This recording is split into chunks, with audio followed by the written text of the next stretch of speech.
일대 다수로 스피치를 할 때 제일 중요한 거 딱 하나만 뽑아보신다면 뭘까요? 딱 하나요? 진짜 딱 하나만? 네, 일단 진짜 딱 딱 하나만 자식한테 뽑는다면 이것만 알려주고 죽을 수 있어요. 너무 엄청난 전제 조건인데 저는 첫인상이라고 생각합니다. 첫인상. 네, 이게 왜 그렇게 생각하냐면 이걸 잘 모르더라고요. 예를 들어서 한 100명쯤 앉아있는 강의실에서 학생인데 발표를 해요. A조가 잘했어요. 자, B조 나오세요. 그럼 내가 B조 발표 담당자예요. 그럼 제가 나가요. 무대에서 발표를 시작합니다. 숨도 쉬고 목도 가다 놓고 네, 자 B조 발표 시작하겠습니다 하고 해요. 자, 대중에게 발표의 시작점이 어디였을까요? 아, 저 사람이 눈에 보이면 시작이라고 느끼지 않았을까요? 그걸 말하고 싶은 거예요.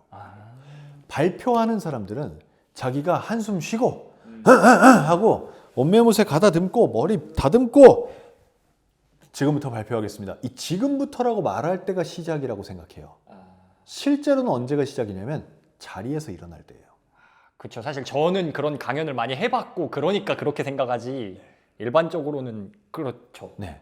자리에서 일어나는 순간이 발표의 시작이에요. 물론 학교라면 채점의 시작은 아닐 거예요. 네네. 하지만 그게 발표의 시작이에요. 왜냐면 거기서부터 그 사람이 뿜어내는 에너지, 그 사람이 보여주는 자신감, 이 모든 것들이 그냥 청중에게 기본 각인이 되거든요. 이것도 그거네요. 대화랑 똑같이 상대 입장에서. 맞습니다. 상대 입장에서 나를 보면 시작이다. 네. 그래서 이 첫인상이 자신감 있게 보여지면 내가 발표를 하는 모습도 쟤는 잘하겠지라는 걸 깔고 봅니다. 일단 자신감이 있으면 있어 보이니까. 근데 쭈뼛쭈뼛거리고 나가면 이 청중들 역시 쟤는 뭐 오늘 발표가 자신이 없나? 라는 걸 깔고 봐요. 아, 네네네. 이러기 시작하면 맞아요. 이게 취업 면접도 똑같은데요. 취업 면접을 할 때 자, 다음 분, 저 한석준 씨 들어오세요. 마음을 가다듬고 자신감을 갖추고 자리에서 일어나서 문을 열고 당당히 들어가서 문을 닫고 자신 있게 깔끔하게 그리고 의자에 앉아서 안녕하세요, 한석준입니다 라고 말하는 사람과 일단 차례네. 들어가서 문 열 때도 이렇게 들어가는 사람은 평가하는 사람들이 갖게 될 선입견에서 어마어마한 차이를 줄 수밖에 없습니다. 또 예를 들어볼까요? 내가 어디 동아리에 가입했어요. 요새 뭐 달리기 동호회 이런 거 많으니까 동호회에 가입했어요. 자기소개를 하래. 뭐 오늘 첫날이니까 자기소개 좀 해보세요. 나 이런 거 진짜 못하는데 알겠어요. 제가 소개할게요. 이렇게 일어나는 사람과 자기소개요? 궁금하시죠? 알겠습니다. 일어나는 사람은 다른 거죠. 그 뒤에 하는 말이 똑같다 할지라도 똑같아도 다릅니다. 근데 심지어 똑같지 않을 거예요. 그러니 더 많이 달라지는 거죠. 이거 그거 생각나는 게 제가 임용고사 준비할 때 수업 실연이랑 면접할 때 뭐부터 했냐면은 문 열고 들어가는 것부터 했거든요. 그게 되게 중요해요. 노크부터 연습했어요. 노크부터. 노크도 자신 있게 정확하게 땅이에요. 맞아요. 네. 그러면은 근데 그 방금 첫 모습에 자신감 있어 보이는 것 이거를 사실은 뜯어보면 그 자신감 있는 모습을 구성하는 요소들이 있을 거잖아요. 뭐 자세라든지 목소리라든지 이런 요소들이 뭐가 있을까요? 표정과 자세가 보이는 거로는 전부입니다. 표정과 자세. 네, 목소리는 어쨌건 말을 시작한 다음에 생기는 일이고 처음엔 표정과 자세예요. 그럼 표정은 뭐 상황마다 다르겠지만 일반적으로는 좀 살짝 옅은 미소? 그렇습니다. 내가 아무리 긴장하고 아무리 무서워도 머리를 만진다든지 눈을 비빈다든지 뭐 이런 거 볼이 빨개지는 건 긴장했기 때문에 나오는 생리적 현상이라 괜찮아요. 그거 갖고 사람들이 자신 없다고 생각하지 않아요. 그런데 그 태도들, 부산스러운 모습들 이런 건 자신 없다고 생각합니다. 그렇기 때문에 내가 만약에 그런 사람이라면 절대 그런 행동을 하지 않도록 나 자신을 컨트롤해야 됩니다. 그리고 바닥을 본다든지 꾸부정한 자세라든지 절대 안 하려고 해야 되죠. 그러면 몸을 당당한 자세를 유지한다는 건 뭐냐? 몸이 일자로 펴져야 돼요. 그럼 일자로 펴지는 게 잘 상상이 안 된다면 이렇게 생각하면 돼요. 머리를 만져보면요, 이 정수리에 가장 높은 자리가 살짝 튀어나왔어요. 뾰족하게. 거기에 누군가가 실을 달아서 저 위에서 날 땡겨 올린다라고 생각을 해야 돼요. 그럼 몸이 이렇게 쭉 펴져요. 이게 제일 당당한 자세예요. 어깨도 모든 부분이 이게 제일 당당한 자세예요. 이렇게 온몸이 완전히 펴져 있어야 됩니다. 그러면서 정확한 걸음걸이, 정확한 표정. 정확한 표정은 뭐냐? 긴장한 표정이 아닌 거죠. 난 잘할 수 있어. 여유가 느껴지는. 네.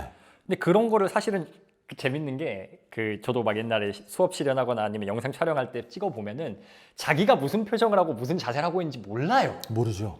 그래서 사실은 교사 수업 실현 준비할 땐 이걸 찍어 보는데 아나운서들도 뭐 그런 과정으로 연습을 하나요? 아유, 저희는 훨씬 많이 찍어보죠. 각종 카메라로 찍어보죠. 그리고 각종 각도로 찍어보죠. 네, 나의 뭐 전신이 뭐 부감에선 어떤지, 백샷에선 어떤지 이런 건 정말 각종 샷으로 다 확인을 하죠. 그러니까 예를 들어서 그 2012년부터 내가 했던가 일대백이라는 프로그램이 있었는데 일대백 프로그램의 굉장히 중요한 샷 중에 하나가 옆에 나온 출연자가 정답을 말했고 그 정답이 맞는지 아닌지 확인하는 과정에 큰 정답판과 그 앞에 저랑 출연자가 있고 그거를 멀리서 백샷으로 잡는 게 있어요. 아, 네, 맞아요. 그럼 맞아요. 저의 백샷이 잡혀요. 근데 저의 등 모습이. 저는 그 등 모습을 똑바로 하기 위해서 운동하고 옷을 입고 그랬습니다. 왜냐면 그게 되게 중요한 샷이니까. 꾸부정하게 보이면 또 절대 그러면 안 되니까. 제가 짝다리를 짚고 있는다든지 그러면 안 되니까 그걸 잘하기 위해서 엄청나게 신경을 썼어요. 네. 근데 이제 모두가 아나운서처럼 할 수는 없으니까. 그렇지만 요새는 그게 쉬워졌어요. 예전엔 모두가 아나운서처럼 하는 게 힘들었어요. 왜냐면 카메라가 많이 없었으니까. 그쵸. 근데 요즘은 이 행복한 스마트폰 시대에 다 카메라를 들고 있잖아요. 그리고 요새 삼각대 비싸면 너 한도 끝도 없지만 싸면 3,000원이에요. 그 3,000원짜리 사서 여기다 놓고 내 모습을 계속 찍어보는 거예요. 내가 발표하는 모습을. 그렇게 해서 셀프 점검을 하기가 정말 쉬워진 시대에 우리는 살고 있습니다. 그럼 뭐 면접이든지 발표가 됐든지 준비를 할 때 그냥 딱 그 앞에서 서는 것만 찍는 게 아니라 그냥 나의 모습이 전반적으로 담기게 찍어서 모니터링을 해봐야 된다. 네. 좋습니다. 이걸 최소 10번, 최소 10번. 많으면 20번. 큰 발표나 면접 이전에. 저는 사실 작은 것부터 하라고 하고 싶은데요. 왜냐하면 이게 개선이 되면 어디서 개선이 됐건 영원히 남는 거거든요. 그러니 큰 발표를 하는 게 아니라 그냥 내 눈앞에 닥친 발표를 할 때 그걸로 점검을 해야 됩니다. 셀프 점검을. 아, 네, 너무 좋습니다. 그러면은 이제 첫인상은 잘 했어요. 그럼 이제 나가서 안녕하십니까 딱 해야 되는데 사실 목소리잖아요. 그 메라비안의 법칙 아시죠? 보면 목소리가 사실 60%인가 뭐 한다. 38%. 38%. 네. 목소리가 다 한다라는 이런 게 그다음 목소리 다음이 제스처 네. 이런 거였고 그러면은 목소리와 제스처 이 두 가지를 좀 개선하는 방법이 있을까요? 목소리를 좀 더 좋은 소리로 개선하는 방법 있어요. 저희의 발성 훈련법이 그겁니다. 근데 아나운서들의 발성 훈련법은 가수들의 발성 훈련법과는 달라요. 가수들은 정말 예쁜 소리를 내는 게 목표라면 저희는 명확한 소리를 내는 게 목표예요. 그래서 다르죠. 그래서 발성법 얘기하면 굉장히 많이들 사람들이 기억하는 게 언젠가 오디션 프로에서 박진영 씨가 했던 공기반 소리반. 아나운서는 그렇게 하면 안 돼요. 우리는 공기반 아닙니다. 그러면 공기는 한 10%밖에 없고 다 소리여야 돼요. 1대1. 이게 정확히 말하면 성대의 접지에 관한 문제거든요. 그러니까 이렇게까지 말하면 너무 전문적이라 잘 설명 안 하는데 성대의 접지에 관한 얘기인데 우리는 접지가 다 있어야 돼요. 그래야 명확한 소리가 나고 내 소리가 나고 그러면서도 성대가 안 상해요. 그럼 사운드 차이로 한번 들려주실 수 있으세요? 저는 그걸 잘 못해서 너무 이게 그 가수들 소리는 제가 잘 못해서 네. 소위 가수들이 말하는 가성 발성 뭐 이런 것들 하잖아요. 아나운서는 가성 절대 하면 안 됩니다. 그렇죠. 언제나 진성이죠. 네. 그러니까 이런 거에서 차이가 오죠. 그래서 일반인이 배우기엔 저는 아나운서식의 발성법이 훨씬 좋다고 생각해요. 그래서 이런 발성법을 뭐 한 번 해본다고 해서 내가 이 발성법을 터득한다 그렇진 않죠. 하지만 내가 했을 때 잘 되는 어떤 방법을 매일 5분이라도 꾸준히 한 2달을 연습하면 그러면 내 소리는 확실하게 달라져요. 그 연습을 어떻게 할 수 있을까요? 그러니까 달라질 수도 있고 아니고가 아니에요. 그냥 무조건 달라집니다. 저는 이거 안 달라지는 사람을 본 적이 없어요. 오, 네. 어떻게 훈련하면 될까요? 제가 책에서 설명했던 무슨 하품 연습법이나 뭐 명상 후 소리 내기 방법이나 모음 훈련 이런 거. 모음 훈련은 발음에 관한 그럼 발음에 관한 거고. 거고요. 네. 또 뭐가 있지? 명상 호흡법이나 이런 것들이 다 명상호흡법 했구나. 명상호흡법, 허밍 소리 내기, 하품 연습법 세 가지를 얘기했는데 이 세 가지 중에 자기가 했을 때 잘 되는 것 같은 방법을 연습하면 됩니다. 이거는 한석준의 말하기 수업에 있었던. 말하기 수업에도 있고, 근데 사실 이게 말하기 수업에 있다고 한석준 방법이라고 말할 수 없는 게 이거는 KBS 아나운서실의 방법이에요. 아, 저희 아나운서실에서 전통적으로 내려오는 훈련법이에요. 모르시는 분들 위해서 간단하게 좀 이 세 가지를 다? 다 하면 너무 오래 걸릴까요? 네, 너무 그럼 오래 걸릴 것 하나만, 같은데? 저는 궁금한 게 아까 허밍? 허밍 소리 내기, 네. 그거 저거 하나만 해볼게요. 네. 자, 우리가 하나로 네. 허밍을 해볼게요. 되죠? 자, 그러면 제가 이게 입 모양이라고 치고 입 모양을 벌리고 하잖아요. 네. 그러다가 제가 손을 이렇게 하면 입을 닫아 보세요. 허밍은 계속하면서. 자, 시작. 어느 때가 소리가 좋아요? 첫 번째가 더 벌렸을 때가 좋죠. 네. 입 안이 우리 몸의 주요 울림통 중에 하나예요. 그래서 좋은 목소리를 내기 위해선 입안 공간을 크게 해야 됩니다. 그러려면 턱을 많이 열어야 돼요. 그냥 우리가 평소 말할 때 이렇게 말하는 정도가 아니라 내가 좋은 소리를 내겠다고 하면 턱을 이렇게까지 열어야 돼요. 턱을 연다는 게 그냥 아 이렇게 하는 네, 느낌으로. 턱이 아래로 완전히 떨어지게. 음. 아도 어가 아니라 아. 아, 이렇게 떨어뜨리듯이 공간을 아. 확보해야 좋은 소리가 납니다. 아. 자, 그럼 이걸 알았으니까 허밍을 다시 한번 할 때 이번에 입을 크게 해본다면 이렇게 되는 거예요. 아까보다 좋죠? 오, 울림이 이게 마이크에 들릴지 모르겠는데 두 안에 좀 더 울리는 느낌이에요. 느낌이 다르죠? 이번엔 하다가 네. 제가 하나 둘 셋 하면 그때 입을 벌려서 아 소리를 낼 거예요. 네. 근데 아 끊어서 하지 말고 아 이렇게 쭉 이어서 해보세요. 네. 자, 준비 시작.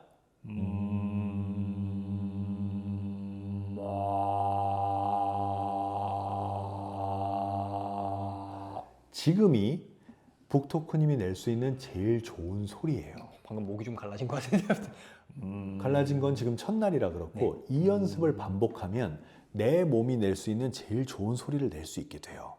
지금 소리만 해도 평소 말씀하실 때보다 더 좋았어요. 그래요? 네. 그러면 그러면 이 좋은 소리를 느끼는 걸 1단계라고 저는 말을 하는데 1단계일 때 기분이 나빠요.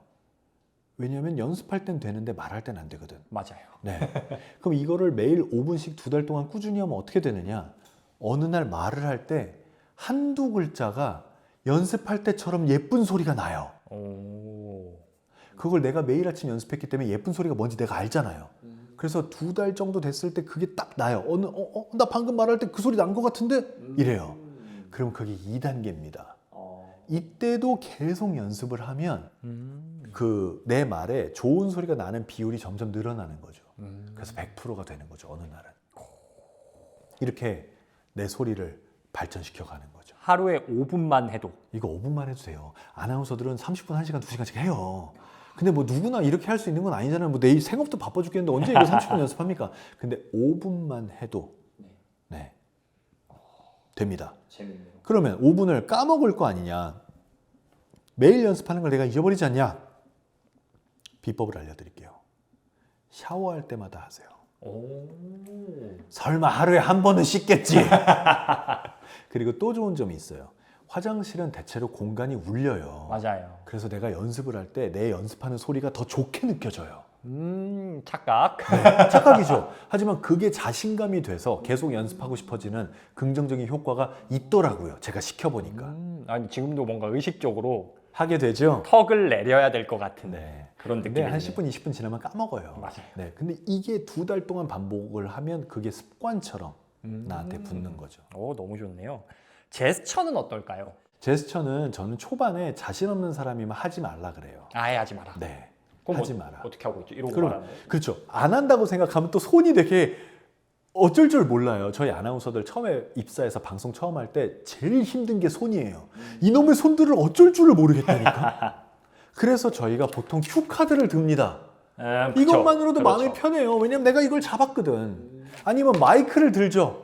그러면 손을 하나는 묶었잖아요. 하나만 어떻게 하면 되잖아. 그래서 이게 마음이 편하다고요. 그래서 내가 어쩔 줄을 모르겠다 싶으면 두 손을 배꼽 언저리에서 잡고 있는 게 제일 편해요. 이렇게. 네. 이건 안 어색하거든. 근데 이러면서 또 어색하게 나 예쁜 자세를 있어야지.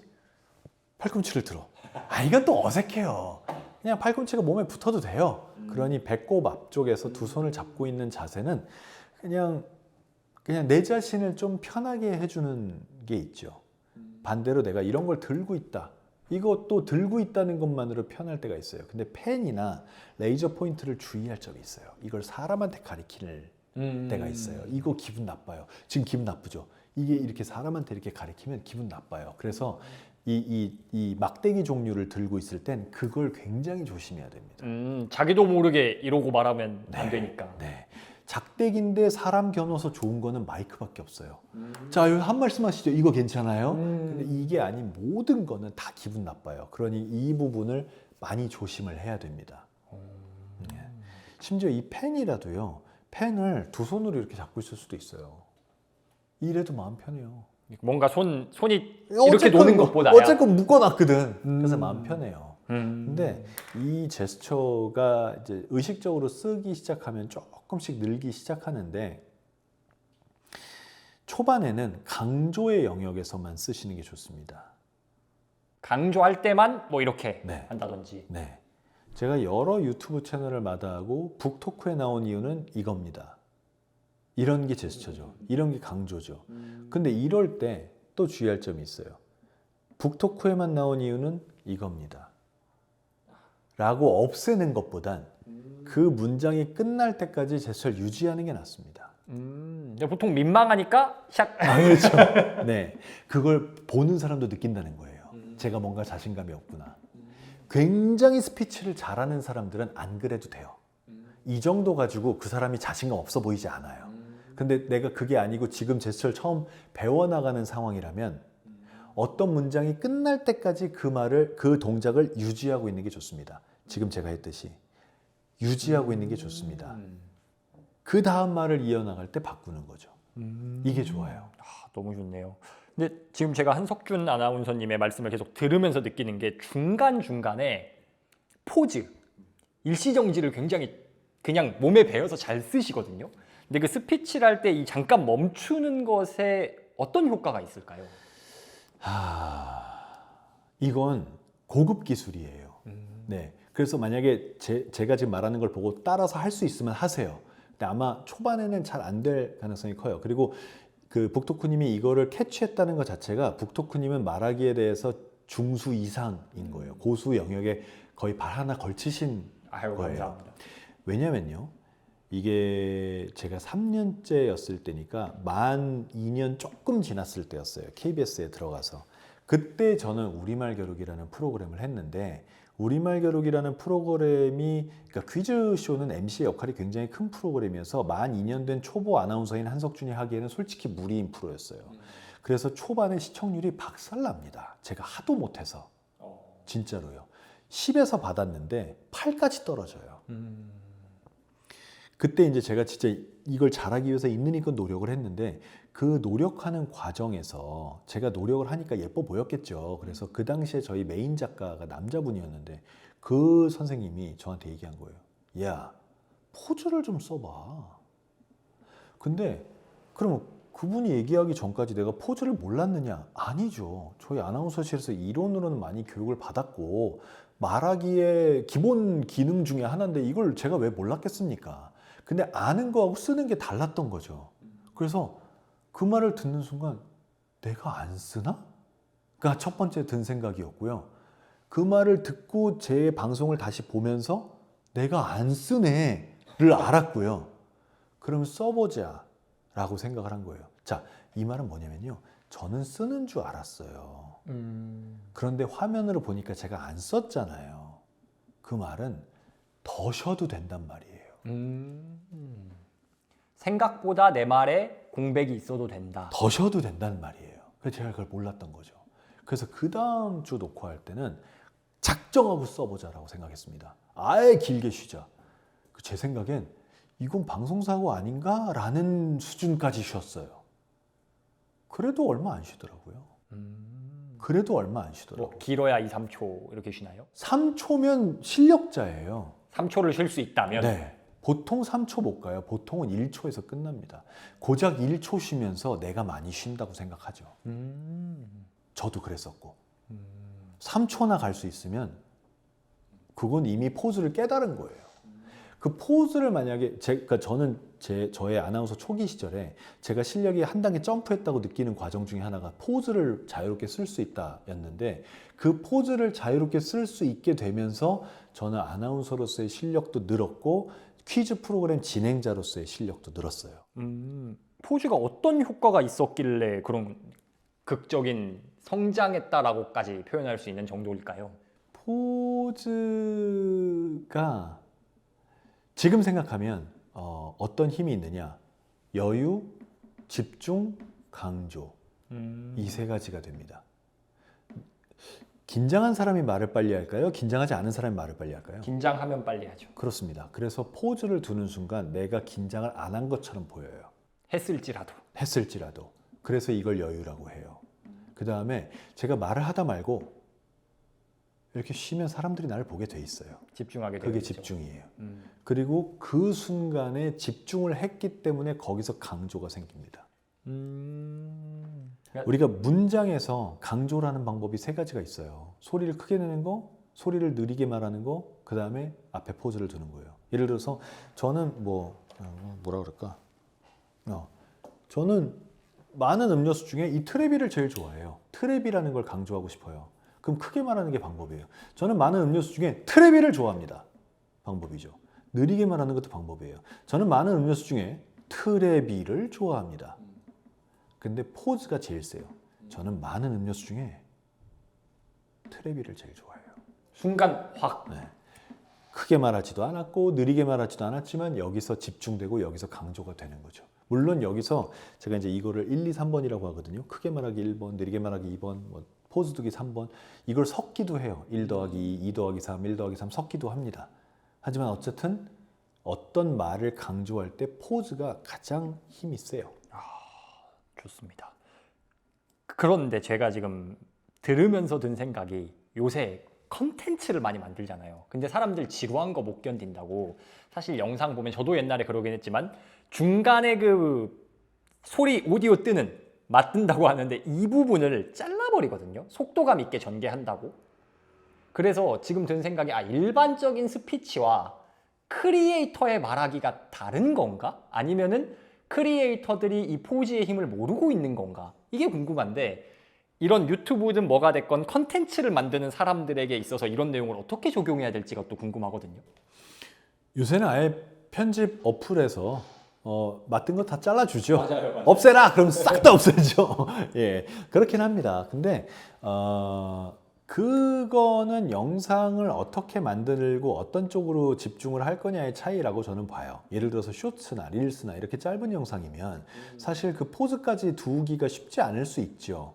근데 그럼에도 불구하고 저는 일단 초반 3초 후킹이 됐으면 그 영상을 사람들이 상당히 본다고 생각하는데 어느 정도는 그 어느 정도 보는 안에서 만약에 그 사람이 포즈를 두고 어떤 걸 강조해서 설명한다면 그거는 그 자체가 영상 퀄리티를 올리는 일이라고 저는 봅니다.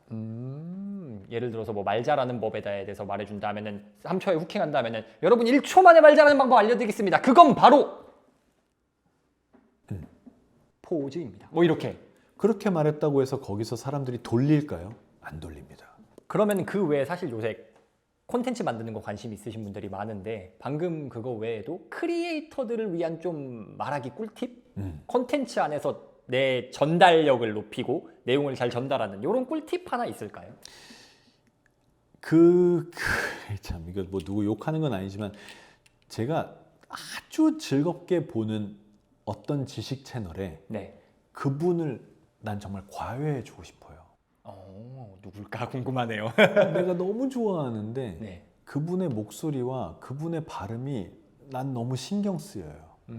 그래서 가끔 그 사람 영상이 되게 좋은데 안 보고 AI로 긁어서 내용만 볼 때도 있어요. 그 정도로. 네. 근데 이게 저만의 현상은 아닐 거예요. 그 사람은 지금 그래도 구독자 한 30만 정도 됐는데 만약에 그분이 소리와 발음을 조금 더 신경을 썼더라면 지금 30만이 아닐 거라고 저는 생각해요.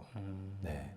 그래서 우리가 어떤 채널을 구독하고 그 채널과 사랑에 빠지고 할 때 사람들은 내가 그 사람의 목소리가 좋아서라든지 그 사람의 발음이 좋아서라든지 이런 생각을 잘 안 해요. 내용이 좋으면 구독을 하죠. 그런데 구독을 하고 말고의 목소리와 발음은 메라비언의 법칙과 똑같아요. 그래서 부지불식 간에 사람들의 결정에 영향을 미칩니다. 누구도 제가 목소리가 좋아서 구독했어, 제가 목소리가 나빠서 구독하지 않았어 라고 말하지 않아요. 하지만 그게 영향을 다 미치죠. 그래서 내가 만약에 오디오에 신경을 쓰는 그런 크리에이터라면, 그렇다면 목소리를 좋게 하는 거, 발음을 좋게 하는 거를 어쩔 수 없이 신경을 쓰셔야 됩니다. 그러면 아까 그 허밍 연습법이라든지 그것도 그렇고 뭐 제가 말해놨던 많은 발음 연습법들도 그렇고, 또 시옷 발음 치음 나는 거 있잖아요. 뭐 네네. 감사합니다를 감사합니다라고 한다든지, 이거 본인들은 아무렇지도 않아 하지만 듣는 사람들, 이거 편하게 듣는 사람 별로 없어요. 그러면 만약에 내가 그런 발음을 가진 사람이다라고 스스로 진단을 내렸다면 그걸 고치기 위한 노력들을 하는 거죠. 그 고치는 방법들은 또 제가 제 영상 다 만들어 놨습니다. 맞습니다. 그 고치기 위한 건 프리한 삼촌 채널에 있나요? 어딘가 있을 거예요. 제가 여기저기서 많이 말해놨어요. 한석준 치면 나오고, 제 채널에도 제가 한석준의 말하기 수업 리뷰했던 게 있어가지고. 아, 그렇습니까? 아, 예. 거기도 있을 거예요. 아마. 거기도 있을 겁니다. 네, 그것도 보시면 되고. 그러면 갑자기 그냥 궁금해지는 건데, 저랑 이렇게 지금 1시간 넘게 대화를 하셨는데, 그렇다면 지금 저의 목소리든 어떤 말하는 방식이든 딱 원포인트로 이거 더 발전되면 좋겠다. 아, 저는 제가 피드백을 요청한 겁니다. 그럴까요? 네. 이거 하나 여쭤볼까요? 그 촬영 많은 날, 네. 말을 많이 해야 되는 날, 네. 집에 가면 목 아프죠? 네. 네. 그게 성대를 접지하는 것과 목을 막고 쓰는 건 약간 다른데요. 목을 막고 쓰는 경향이 있어요. 그래서 그러니까 소위 소리를 뱉어낸다고 하는데 이게 잘 안 되실 거예요. 안에서 맴돈다는 거. 안에서 맴도는 면이 있을 거예요. 그러면 안에서 맴돌면 듣는 사람들이 이 사람이 발음한 거에 비해서 덜 명확하게 듣습니다. 그러니 나는 이 사람들이 더 명확하게 들었으면 하는 마음에 크게 더 말하고. 소리를 크게 얘기하죠. 맞아요. 그럼 난 더 아프죠. 이런 일이 반복되지요. 맞습니다. 그래서 지금 제가 얘기하는 걸로 설명하자면 제가 목소리를 크게 하고 있진 않잖아요. 네. 그렇다고 해서 안 들리지도 않지 않습니까? 저는 되게 명확하게 소리를 발사하는 편이거든요. 이거에 대한 연습을 하시면 아마 도움이 될 거예요. 그래서 사실 북토크님은 허밍 소리 내기가 아니라 하품 연습법을 하시면 더 좋아요. 그건 어떻게 하는 거죠? 그거는 제 말하는 소리를 맞은편 벽에 가서 발사해서 갖다 박아 넣는다라는 마음으로 발성을 하는. 저기다 갖다 꽂는다. 네. 제가 지금 아나운서님과 대화하고 있지만은 저 뒤에 벽에 하고 있는 거다. 저랑 대화를 마주보고 하잖아요. 네. 그럴 땐 제 인중에 네. 소리를 꼽는다라는 느낌으로 아. 마치 이런 펜을 표창처럼 네. 휙 던져서 여기다 꼽는다라는 마음으로 발성을 하는 거죠. 이거 이미지를, 머릿속의 이미지를 뭐 미사일, 화살, 뭐 레이저 광선 이런 느낌으로 쫙 날아가서 꽂는다. 이런 마음, 이런 이미지를 가지고 발성 연습을 하는 겁니다. 그럼 제가 지금부터 그 생각을 하면서 해볼 테니까. 그렇게 만약에 하실 거라면 네. 하나 더 말씀드릴게요. 우리가 하품을 할 땐 네. 조금 제가 과장해서 얘기하면 이런 식으로 되잖아요. 네. 숨을 크게 들이마신 다음에 숨을 한 방에 내쉽니다. 네. 그 한 방에 내쉬는 거에 소리를 얹어서 갖다 꼽는 거예요. 이런 식으로 내 지르면서 갖다 꼽는 연습을 하는 거예요. 평상시 훈련할 때. 이게 훈련법이에요. 그래서 지금 우리는 한 2m 거리에 있잖아요. 네. 더 먼 것도 돼요. 이쪽 벽, 저 멀죠?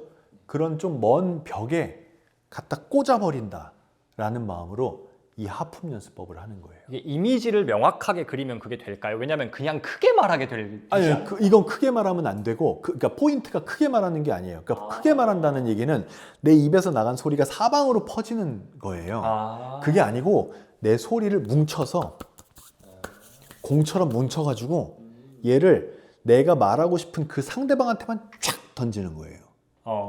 네, 요 느낌을 언제 쓰면 좋냐면 우리 식당에서 네네. 종업원 분을 좀 가까이 왔으면 좋겠을 때, 종업원을 불러야 될 때 네네. 여기요 하잖아요. 네. 내가 소리를 크게 말하면 이 식당에 있는 다른 손님들 다 들어요. 여기요! 하면 다 들어요. 그게 아니고 소리를 잘 뭉쳐서 종업원의 귀에다가 푹 던지는 거죠. 여기요. 뭐 이런 식으로. 아, 그러면 그게 달라요. 그냥 크게 말하는 그쵸. 것과 차이가 있습니다. 다르네요. 네. 아. 요렇게 소리를 뭉쳐서 앞으로 전달하는, 발사하는 그 연습을 하는 거죠. 이렇게 호흡을 딱 하듯이 크게 말하지 않으면서. 네. 이 발성법이 되면 똑같은 발음을 가졌을 때 발음이 좀 더 명료하게 들리는 효과가 있습니다. 그래서 누가 저는 발음이 부정확해요라고 말할 때 잘 들어보면 발음 문제가 아닐 때가 있어요. 발성 문제인데 발성만 되면 발음은 괜찮은데 라고 생각이 들 때도 있습니다.